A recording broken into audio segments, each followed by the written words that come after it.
Halo semuanya, Assalamualaikum warahmatullahi wabarakatuh. Nama aku Akila Qurratu'Ain Nuhaida dari kelas 12.1 dan absen 7. Nah, di sini aku bakal nerangin ke kalian tentang pencacahan, permutasi, dan juga kombinasi. Oke, jadi sekarang kita masuk ke pencacahan dulu ya. Jadi kita bakal masuk ke materi pertama, yaitu aturan penjumlahan. Jadi aturan penjumlahan itu biasanya digunakan untuk beberapa kejadian yang tidak sekaligus terjadi berupa pilihan. Nah, kita langsung aja masuk ke latihan soalnya nih. Jadi yang pertama itu, Fatih akan memberikan sebuah showroom yang menyediakan 3 jenis mobil sedan, 4 jenis mobil SUV, dan 5 jenis MPV. Ditanya berapa banyak pilihan Fatih untuk membeli mobil, ya kan? Nah, ini kan berupa pilihan, ya kan teman-teman. Apalagi di sini ada kata sebuah, kan ini nggak bukan semuanya, jadi kayak berupa pilihan. Jadi kita bakal menggunakan aturan penjumlahan. Jadi kita jumlahin nih, yang tadi kita jumlahin jadi 3 buah tambah 5 ditambah 4. 3 tambah 5, 8, 8 tambah 4, 12. Jadi ada 12 banyak pilihan Fatih untuk membeli mobil. Jadi kita langsung masuk aja ke yang kedua, yaitu aturan perkalian. Nah, kalau aturan perkalian itu beda sama dengan penjumlahan. Kalau tadi penjumlahan itu berupa pilihan, kalau perkalian itu biasanya digunakan untuk beberapa kejadian yang sekaligus terjadi. Nah, kita kasih contoh soalnya itu kayak gini. Tony memiliki 3 baju dan 2 celana. Nih, jadi bajunya itu ada 3. Bajunya ada 3, dan itu ada 2. Nah, berapa banyak cara Tony memasangkan baju dan celana yang dimilikinya? Nah, kalau kayak gini kan dia sekaligus terjadi kan, karena pasti banyak caranya. Jadi kita langsung aja dikaliin. Jadi jawabannya itu, bajunya kan ada 3 dan si celananya ada 2, jadi jawabannya ada 6. Sekarang aku bakal ngejelasin tentang filling vote. Jadi filling vote itu kita langsung masuk aja ke contoh, oke? Jadi contohnya itu adalah bilangan yang terdiri dari 3 bilangan yang berbeda dari 1, 2, 3, 4, dan 5. Banyaknya bilangan ganjil adalah, jadi kita ditanya adalah bilangan ganjil ya teman-teman. Nah, oke. Karena kita di sini ada 3 bilangan, jadi kita pakai kolom. Jadi kita kasih garis 1, 2, 3.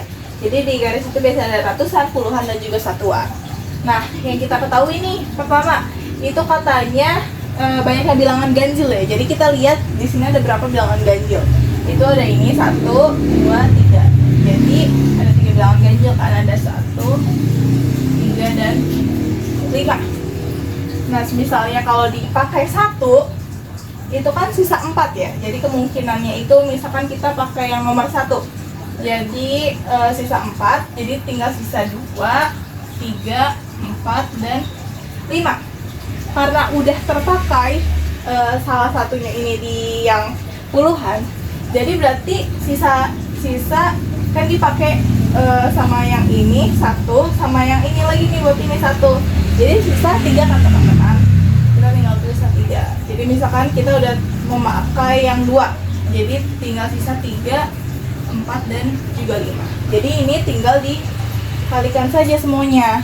Jadi 3 kali 4 kali 3, 12 kali 3, itu hasilnya adalah 36. Jadi ada 36 bilangan ganjil. Nah, oke guys, yang selanjutnya itu aku bakal kenalin ke kalian tentang faktorial. Jadi apa sih itu faktorial? Jadi faktorial itu adalah bilangan bulat positif n yang dilambangkan dengan n faktorial, perkalian dari semua bilangan bulat positif yang kurang dari atau sama dengan n. Kita contoh aja ya. Jadi ada contohnya 3 faktorial.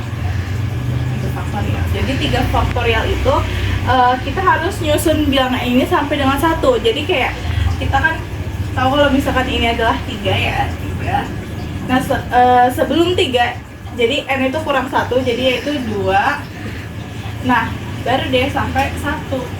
Jadi hanya mentoknya tuh di 1 ya teman-teman.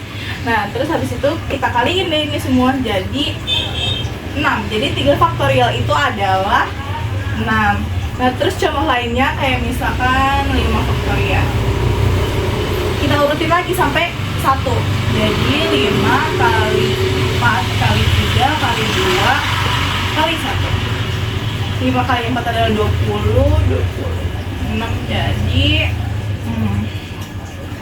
120. Jadi hasil dari 5 faktorial adalah 120.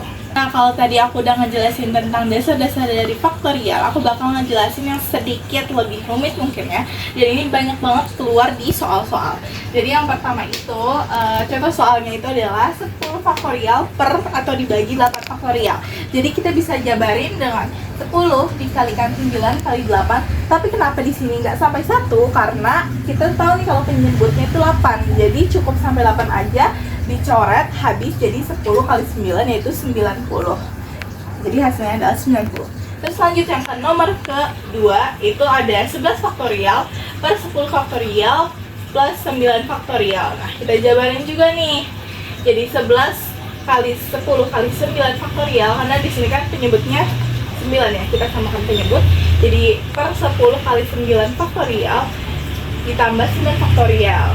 Nah, ini kenapa 1? Karena 9 itu kan sama dengan kayak 1 kali 9 kan.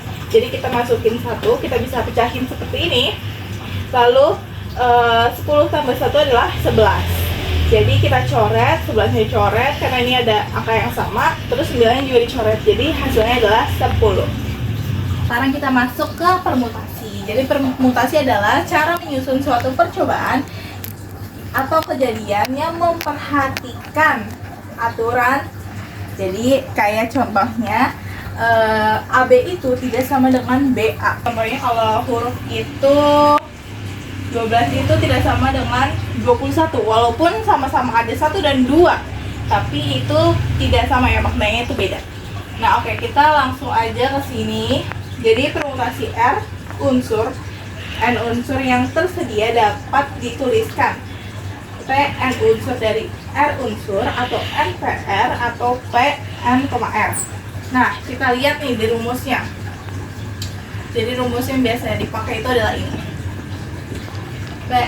Pn unsur dari R unsur itu adalah N faktorial per N kurang R faktorial. Jadi kita langsung aja ke contoh soal.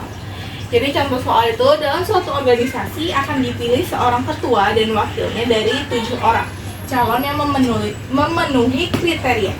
Berapa banyak susunan kepengurusan? Jadi kita lihat ya, kalau misalkan caranya ini kan tadi. Jadi kita jawab di sini aja ya teman-teman. Jadi kita tahu kalau misalkan kita bisa asumsikan kalau misalkan si N-nya itu adalah 7. Ya kan? Jadi kan dari 7 orang ya, dari 7 orang.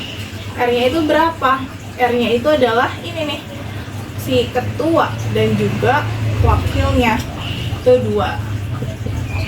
Jadi N-nya bisa kita masukin 7 faktorial per 7 kurang 2 faktorial. Jadi 7 faktorial per 5 faktorial. Nah, jadi kita tulis bawah aja ya. Jadi hasilnya itu 7 kali 6 kali 5 per 5 faktorial. Jadi kan yang aku udah bilang tadi, kalau misalkan udah ada si penyebutnya ini udah sama nih, jadi kita nggak usah urutin sampai 1. Jadi tinggal coret, hasilnya 7 dikali 6. 7 kali 6 adalah 42. Jadi terdapat 42 susunan kepengurusan. Nah guys, jadi selain dari rumus yang tadi yang permutasi satunya yang aku jelasin, yang N faktorial per N kurang R faktorial, itu ada 3 rumus lainnya. Kayak contohnya ada unsur yang sama. Jadi unsur yang sama itu rumusnya N faktorial per Q faktorial R faktorial. Terus semua unsur, jadi semua unsur ini P N unsur dari N unsur itu sama dengan ini ya, kita hanya pakai ini. Jadi N faktorial. Terus juga yang permutasi siklus. Kalau permutasi siklus ini sama dengan N kurang 1, teman-teman, N kurang 1 faktorial.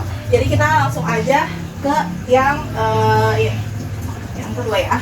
Jadi banyak susunan dari huruf makan. Oke, jadi ini kan hurufnya ada 1, 2, 3, 4, 5 ya. Jadi makan itu ada 5 huruf ya kan. Tapi ini si A-nya itu ada 2. A-nya itu ada 2. Nah, tinggal masukin aja. Nih, kita tinggal masukin aja. Karena dia hanya ini yang 2, jadi kita nggak pakai terus. Jadi langsung aja.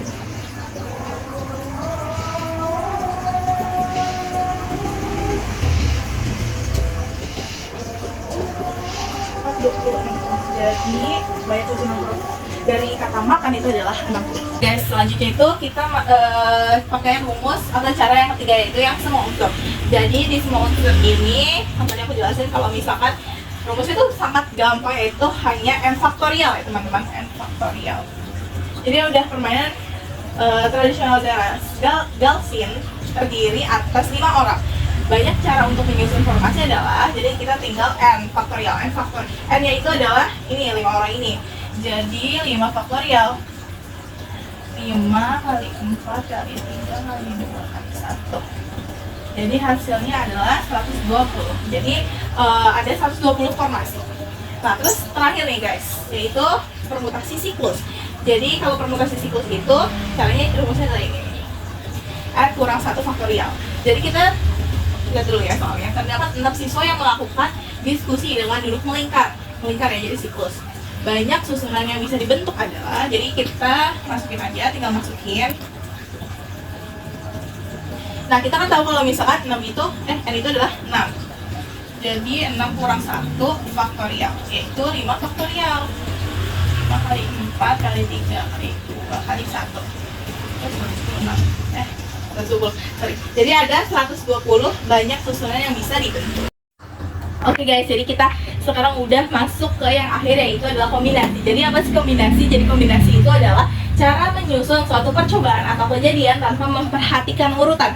Berbeda dengan yang permutasi tadi. Kalau permutasi tadi kan memperhatikan urutan, tapi kalau kombinasi ini tidak memperhatikan urutan. Jadi AB itu sama dengan BA. Kalau permutasi tadi kan AB itu tidak sama dengan BA ya, walaupun sama-sama ada A dan juga ada B. Nah jadi ini adalah rumus dari kombinasi. Jadi rumusnya adalah CRN sama dengan N faktorial per N kurang N faktorial dikalikan lagi dengan R faktorial. Nah jadi kita langsung aja masuk ke contoh nomor 1. Jadi di nomor 1 ini ada latihan soal. Pertemuan dihadiri 10 orang. Jika setiap orang saling berjabat tangan satu sama lain, berapa banyak jabat tangan yang terjadi? Oke, jadi yang kita ketahui dulu ya. Jadi kan 10 orang ya, 10 orang ini berarti N-nya adalah 10. Lalu dia berjabat tangan satu sama lain. Pasti setiap jabat tangan itu ada 2 orang kan. Jadi R-nya itu adalah 2. Nah, tinggal dimasukin caranya yang tadi. C berarti N-nya 10, N 2 sama dengan 10 faktorial per 10 kurang 2 itu 8 ya. Langsung aja kita 8. R-nya adalah 2 faktorial. Jadi 10 kali 9 kali 8. Oh, karena kita di sini sampai 8, jadi kita hanya tulis sampai 8 saja ya. Per 8 faktorial kali 2 faktorial. Ini bisa coret kan? Nah, dia juga bisa nih. Jadi 10 bagi 2 5. Jadi 5 kali 9 itu 45. Jadi ada 45, terdapat 45 yang jabat tangan yang terjadi pada saat pertemuan tersebut gitu. Oke, jadi kita langsung masuk ke yang nomor 2 aja ya teman-teman. Jadi di nomor 2 ini siswa diminta mengerjakan 8 soal dari 10 soal. Tetapi nomor 1 dan nomor 5 itu diwajibkan. Jadi berapa soal banyak pilihan yang dapat diambil siswa tersebut. Oke, jadi kita tulis dulu nih, kita jabarin. Kan dia diminta kerjain 8 soal dari 10 soal kan. Jadi kita jabarin 10-nya. 1, 2, 3, 4, 5, 6 sampai 10. Lalu yang wajib itu nomor 1 dan nomor 5. Jadi kita tandain ya nih. Tadi nomor 1 dan nomor 5 nih. Nah, jadi berarti karena yang wajibnya itu 2 dan siswa itu harusnya mengerjakan 8. Jadi 8 kurang 2 sama dengan 6. Jadi dia harus pilih 6 soal lain selain nomor 1 dan nomor 5 ya kan. Berarti kita bisa bilang bahwa N adalah 8 dan R adalah 6. Jadi di sini tinggal tulis 8 faktorial kurang 8 kurang 6 adalah 2 faktorial per 6 faktorial. Jadi 8 kali 7 kali 6 faktorial per 2 faktorial dan 6 faktorial. Ini coret-coret 4. Jadi hasilnya 4 kali 7. 4 kali 7 terdapat 2. Jadi ada 28 banyak pilihan yang dapat diambil oleh siswa tersebut. Oke teman-teman, jadi itu materi-materi yang dapat saya ajarkan tentang kaidah pencacahan, permutasi, dan juga kombinasi. Saya harap kalian semua bisa mengerti dan soal-soal tadi ataupun contoh-contoh soal tadi dapat dipahami oleh kalian semua. Sekian dari saya. Wassalamualaikum warahmatullahi wabarakatuh.